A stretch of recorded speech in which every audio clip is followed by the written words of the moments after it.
Hello, Wrestling fans. How are you guys today? Here they know about NXT for November the 12th, 2024. The opening match was an Out of Women's match. Metaphors, Jackson, the Last Legend, got their asses kicked by Stephanie Julia. The only move Last Legend did was she picked up Julia and then gently tossed her across the ring. Then Jackson jumped off Last Legend's shoulders, knocking down Julia. Julia and Stephanie delivered a double team Codebreaker drop kick on Last Legend, delivered a double team kick strikes.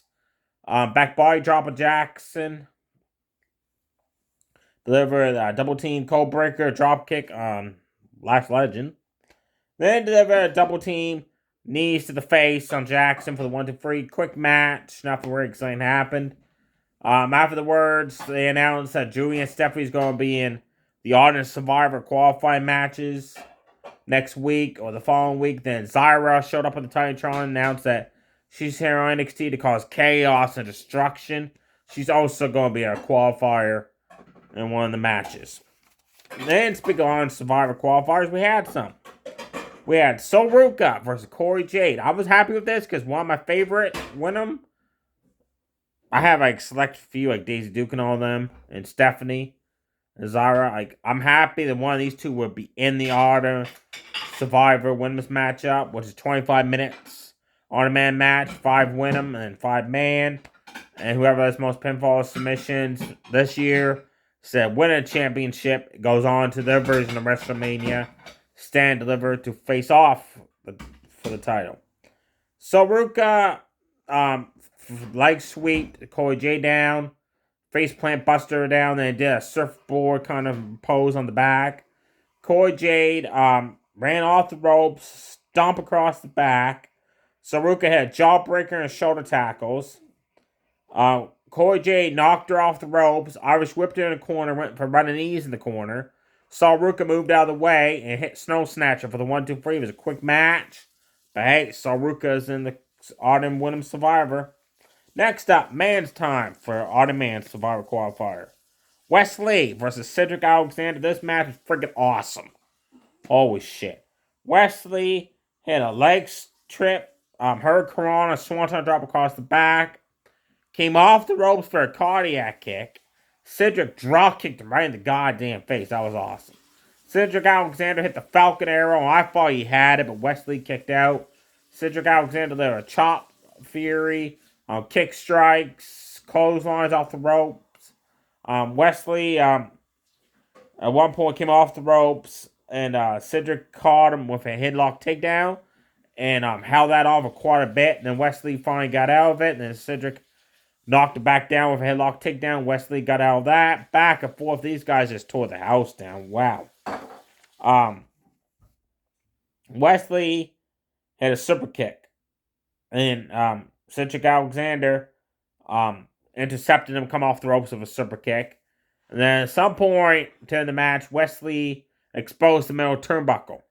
Tore it off so the metal ring was exposed.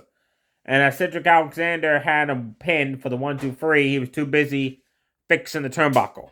So the time he realized the pin was going on, stopped what he was doing, went to count 1-2-3. Wes Lee was able to kick out. The Wes Lee slingshot Cedric into the exposed turnbuckle ring for the 1-2-3. So Wes Lee is one of the 5 man in the Audience Survivor. Next up, we had the King of Lions took on Razuro, who demanded this match because 2 weeks ago, remember, she was attacked backstage, and the King of Lions the one who did. This match was terrible. The King of Lions just repeatedly just kept shoving her ass in Razuro's face, super kicked her down, applied a master lock submission. Razuro fought free, flipped her over, hit run and shoulder tackles. Then she came off the top rope, and the King of Lions was supposed to catch her and do a move of some sort, but Razuro came off the top rope, and when she collided with the King of Lions, it just looked sloppy as hell. The King of Lions and German suplex out of the corner, Veda bomb for the 1-2-3. Quick, 2-minute match. After the match, she's celebrating her victory. Razuro went out under the ring, got a crowbar, and just smoked her ass with that crowbar across the back. I love that. Next up, we had an Autumn Man Survivor qualifying match. Javon Evans versus Alexis King. Javon Evans had snapped her Corona, then uttered her Corona, came off the ropes, clothesline, bounced off the ropes, diamond cutter, held on to Alexis King, DDT'd him, came off the ropes again. Alexis King countered what he was going for with a headbutt, but it was kind of more like a low blow headbutt. Then the referee was checking on Javon Evans, who was screaming in pain because that was low, that headbutt. And Alexis King did not want to cheat, so he backed off, let him time to regroup. Lex King then hit a code breaker into a clothesline combo, snap suplexed him. Then Javon Evans came off the ropes with an utter diamond cutter, jumped off the ropes, hit that spinning corkscrew splash. Lexis King kicked out. Then Javon Evans quickly jumped off the opposite top rope with an utter spinning corkscrew splash to pick up the win. So Javon Evans is the second man to qualify for Audience Survivor. Him and Wesley have earned 2 of the 5 spots. After the match, him and Lexis King shook hands, hugged it out. Lexis King said, "You are the better man," raised his hand in victory. Main event time for a rematch from Halloween Havoc. Jordan took on Daisy Duke for the North American Women's Championship with Jacy Jayne and Jasmine ringside. Before the match, Jordan said that if she has to fight all 3 winners, she will. Jordan came out, house on fire, started doing like object takedowns, headlock takedowns, and she did a leapfrog. I don't know what she was going for. But Daisy Duke intercepted her on the way down with a chop. And hit that running Axe Factor. I love that. And then she hit that running forearm shot as Jordan was getting up. Drop kicked her out to the outside. Jumped off the ropes. Jumped off the announce table. Moonsault on the outside onto Daisy Duke. She went for the split-legged moonsault.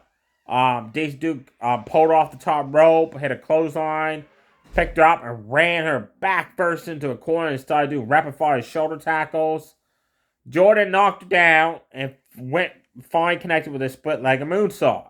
And as the referee was count 1, 2, almost counted free, Jacy Jayne stuck Daisy Duke's foot on the ropes. Referee did not see her do that, so he thought Daisy Duke just put her foot on the rope by herself. Called for a rope break. Jordan rode out of the ring, drop kicked Jacy Jayne down, ran, clothesline Jasmine down, and then she got back in the ring. Daisy Duke Irish whipped her into the corner onto the ropes, and Jacy Jayne jumped up on the ring apron, forearm shot her, and then Daisy Duke won him for running Famouser for the 1-2-3 to retain the North American Women's Championship. The Toxic Attraction 2.0 was celebrating, and then all of a sudden, some of the main tag teams ran out and started brawling with each other in the show. And there was a reason why they did that, because there was a segment backstage where the Rock's daughter had like all the main tag teams said, one of the tag teams is going to be the number 1 contenders. I'm not saying which one. You have to be ruthless and aggressive and show me who deserves a shot at the title. So that's why there was some of them were brawling in the show. Nathan Frazier, Axiom were backstage, and Nathan Frazier told Axiom that he's qualified, has earned a qualifying match against someone for Audience Survivor. Axiom's like, seriously? We could be defending our championships at deadline as well. Nathan Frazier, well, I would just pull double duty, man. No problem. And Axiom said, I thought we were going to be training. And Nathan Frazier said, we got this, man. Don't worry. So they're still bickering back and forth. It's eventually going to lose the titles. Out of the Mud showed up and said, well, easy picking, guys. And they said to each other, because we could just beat Axiom basically by himself to win the titles. Then Tom Stacks and Luca walked up and told Out of the Mud to back off. Like, I don't know why they were in that segment. Lennox and Brittany Reese was talking to Carmen. And Ashante Theodonis trying to make sense of this flirting thing going on between them that cost them matches and stuff. So Lennox said, I got an idea. How about I'll go talk to Rock's daughter, and I'll find a man and a woman team up to take on you two in a mixed tag match next week on NXT and see if there's any chemistry whatsoever. And Ashante Theodonis and Carmen liked an idea, but then challenged that the tag team be Lennox and Brittany Reese. So that kind of shocked them. So they went instead of the Rock's daughter backstage, and that match is booked for next week. Shawn Spears and Jensen Brooks was at Tony the Don's Mafia restaurant. Hey, Tony said, for 2 weeks now, you've been talking to me backstage, dropping hints about something. I know what it is. And Shawn Spears and Jens Brooks said, what's that? You want a North American title match. And Shawn Spears and Jens Brooks said, you got it. So Tony said, okay, next week, I'll fight one of you guys, and I want to beat one of you, I'll fight the next one. So he said, who's going to be next week? And Shawn Spears says, well, how about Jensen Brooks gets the first shot?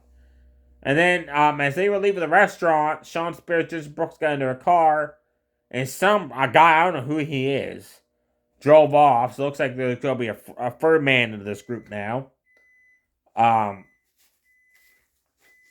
Just see here in case I missed anything. Oh, Trick Williams came out and called out Ridge Holland. Ridge Holland came out and Trixie, you beat me last week at the tag match with again when me and Bubba took on you, Ethan Page. You won, so at deadline I'll give you a world title match, but I don't think you're really deserving of it.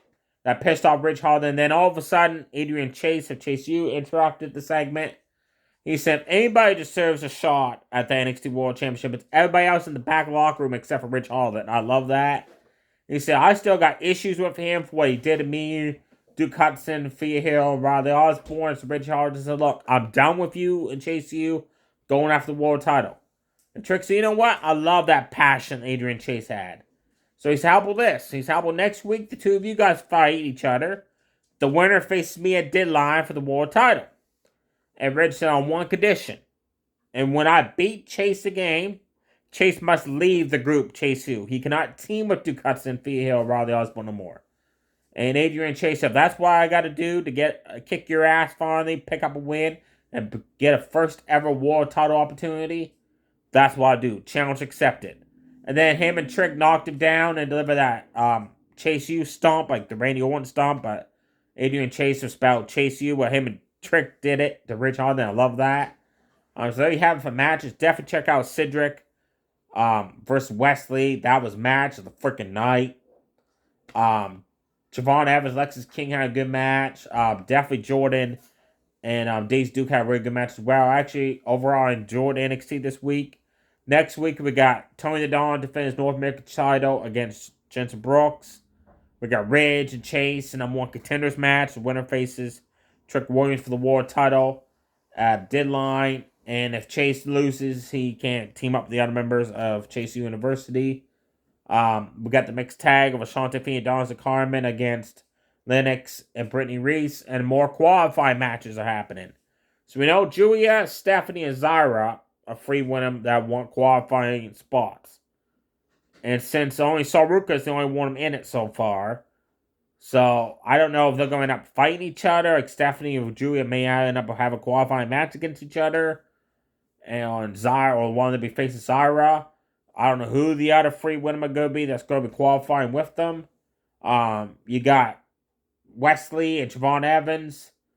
They're in it, and there's only 3 slots left in the man's. We know Nathan Fraser is one of the people fighting for a spot to become number 1 contender for the NXT World Championship. The other 4 guys, I guess we'll have to wait till next week or the following week to find out who they are. Every year, one of the Hall of Famers, which I guess they're not doing, by the way, they're not all about Hall of Famers are picking people. But every year, one of them will pick one of the qualifying matches to be a Battle Royal. So maybe we might see one of those again. Or they might change it up.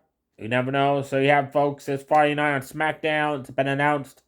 Nia Jax defend her championship against Naomi. And we got the Motor City Machine Guns versus the Street Profits for the tag team titles. And is anybody going to team up to join Roman Reigns and Solo's team for 5-on-5 War Games?